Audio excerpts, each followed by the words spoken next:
ప్రభు ప్రభు ప్రభు మాతాజ్ఞ.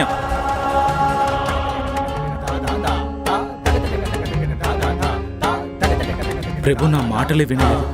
ఇప్పుడు మాత పుణ్యక వ్రతం పరిస్థితి ఏమిటి? నేను శివశంకరుడి అర్ధాంగిని, పార్వతిని.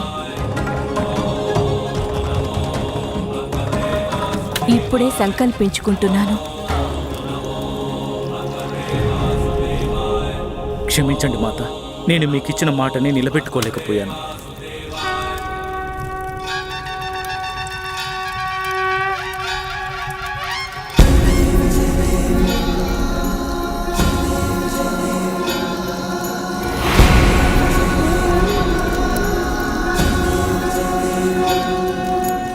ప్రియా,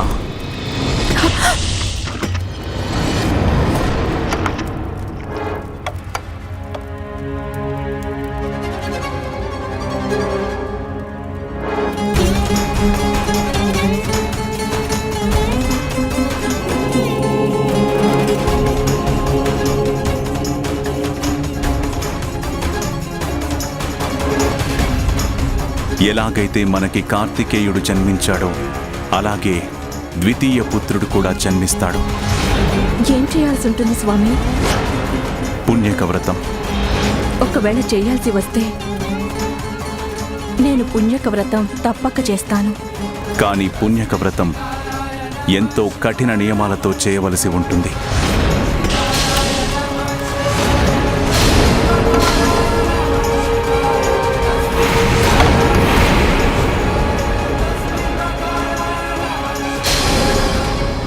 ఎంతటి అనర్థం జరిగింది! భగ్నమైపోయింది ఈ వ్రతం. తమరు సంకల్పాన్ని కూడా చేయలేకపోయారు. ఎంతటి సుదీర్ఘమైన వ్రత విధుల్ని ఎలా పూర్తి చేయగలరు మాత?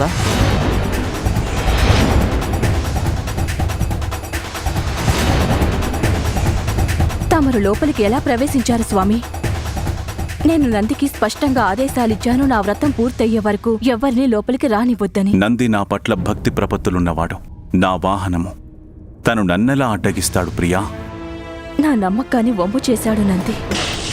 ఇప్పుడు అర్థమైంది, స్వామి వారి ముందు ఆ నంది దృష్టిలో నా ఆదేశాలకు ఏ విలువ లేదని. ఈరోజు నా వ్రతారంభానికి ముహూర్తం మించిపోయింది.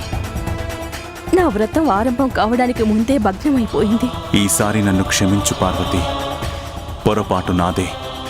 నేను మాట ఇస్తున్నాను, ఇక నా కారణంగా నీ వ్రతంలో ఎలాంటి విఘ్నము కలగదు.